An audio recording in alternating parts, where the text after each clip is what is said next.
தினமணி பத்திரிகை செய்தி. இந்தியா வந்தார் ஷேக் ஹசீனா.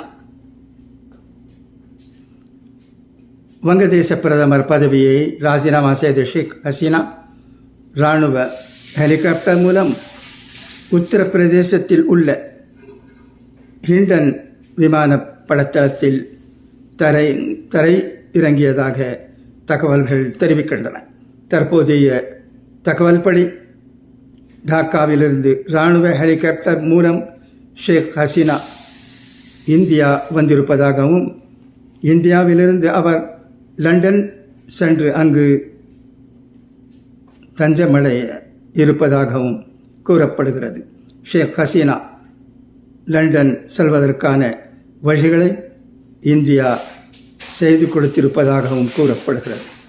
C-130 விமானம் ஷேக் ஹசீனா மற்றும் அவரது சகோதரியுடன் இந்தியாவுக்குள் நுழைய இந்திய பாதுகாப்பு அமைப்பிடம் அனுமதி கேட்டிருந்தது. வங்கதேச விமானப்படை ஹெலிகாப்டர் பாட்னா வழியாக உத்தரப்பிரதேசம் பீகார் எல்லை பகுதிக்கு வந்தடைந்தது. பின்னர் ஹிண்டன் விமானப்படை தளத்தில் தரை இறங்கியதாக கூறப்படுகிறது. ஷேக் ஹசீனா இந்தியாவிலிருந்து இராணுவ ஹெலிகாப்டர் மூலமாகவே லண்டன் செல்வாரா அல்லது விமானம் மூலம் லண்டன் செல்ல ஏற்பாடுகள் செய்து கொடுக்கப்படுமா என்று தகவல்கள் வெளியாகவில்லை. முதற்கட்டமாக இந்திய விமானப்படை அதிகாரி ஒருவர் ஹிண்டன் விமானப்படை தளத்தில் ஷேக் ஹசீனாவை வரவேற்றதாக கூறப்படுகிறது.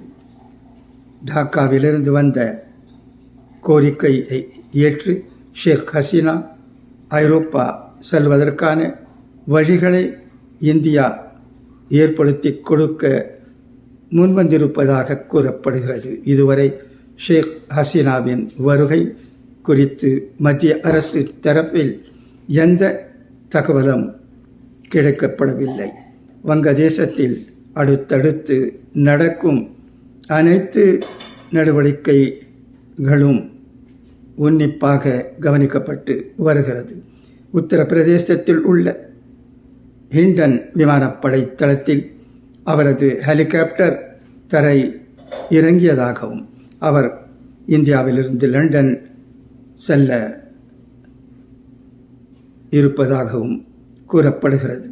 இந்தியாவில் ஓரிரு நாள்கள் தங்கியிருப்பாரா அல்லது நேரடியாக லண்டன் செல்கிறாரா என்ற தகவல்கள் கிடைக்கப்படவில்லை. முன்னதாக வங்கதேச பிரதமராக இருந்த ஷேக் ஹசீனா நாட்டை விட்டு வெளியேறியதாக அறிவித்ததோடு புதிய இடைக்கால அரசு இராணுவத்தின் ஒத்துழைப்புடன் ஏற்படுத்தப்படும் என்றும் இராணுவ தளபதி அறிவித்துள்ளார். ஷேக் ஹசீனா நாட்டை விட்டு வெளியேறிய நிலையில் பிரதமரின் அதிகாரப்பூர்வ இல்லத்தை போராட்டக்காரர்கள் முற்றுகையிட்டு பெரும் வன்முறையில் ஈடுபட்டு வருகிறார்கள். வங்கதேசம் முழுவதும் போராட்டம் தீவிரமடைந்திருக்கும் நிலையில் பாதுகாப்பு கருதி ஷேக் ஹசீனாவும் அவரது சகோதரியும் பிரதமரின் அதிகாரப்பூர்வ இல்லத்திலிருந்து வெளியேறி இராணுவ ஹெலிகாப்டர் மூலம் நாட்டை விட்டு சென்றார். வங்கதேச இராணுவ தளபதி வகைருஸ்ஸமா இதனை உறுதி செய்திருந்தாலும் ஷேக் ஹசீனா எங்கு சென்றார் என்பது முதலில் உறுதி செய்யப்படவில்லை. தற்போது அவர் இந்தியாவில் தரை இறங்கியிருப்பதாக கூறப்படுகிறது. ஷேக் ஹசீனா பதவி விலகியதை தொடர்ந்து ஆளும் அவாமி லீக் மற்றும் எதிர்க்கட்சி தலைவர்களிடம் இராணுவ தளபதி பேச்சுவார்த்தை நடத்தியதாகவும் இடைக்கால அரசு அமைப்பது குறித்து இவர்கள் ஆலோசித்ததாகவும் கூறப்படுகிறது. மீண்டும் வன்முறை போராட்டம் தலை தூக்கிய வங்க தேசத்தில் ஞாயிற்றுக்கிழமை போராட்டக்காரர்களுக்கும் ஆளும் அவாமி லீக் கட்சி ஆதரவாளர்களுக்கும் இடையே ஏற்பட்ட மோதலில் 98 பேர் கொல்லப்பட்டனர் மற்றும் நூற்றுக்கணக்கானோர் காயமடைந்தனர்.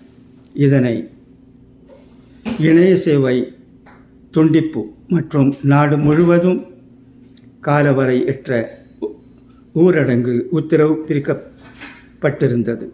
வங்கதேச அரசு பதவி விலக வேண்டும் என்ற கோரிக்கையுடன் மாணவர் பாகுபாடு எதிர்ப்பு இயக்கம் அறிவித்தது. இந்த போராட்டத்தில் அனைத்து தரப்பு மக்களும் பங்கேற்க வேண்டும் என்று அந்த இயக்கம் அழைப்பு விடுத்திருந்தது. இந்த போராட்டம் வன்முறையாக மாறியது. இன்று காலை போராட்டக்காரர்கள் பிரதமர் அலுவலகத்தை முற்றுகை இட்டதால் பாதுகாப்பு கருதி ஷேக் ஹசீனா தனது பிரதமர் பதவியை ராஜினாமா செய்துவிட்டு இராணுவ ஹெலிகாப்டர் மூலம் நாட்டை விட்டு வெளியேறினார். தொடர்ந்து அந்நாட்டு அரசை இராணுவம் கைப்பற்றியது.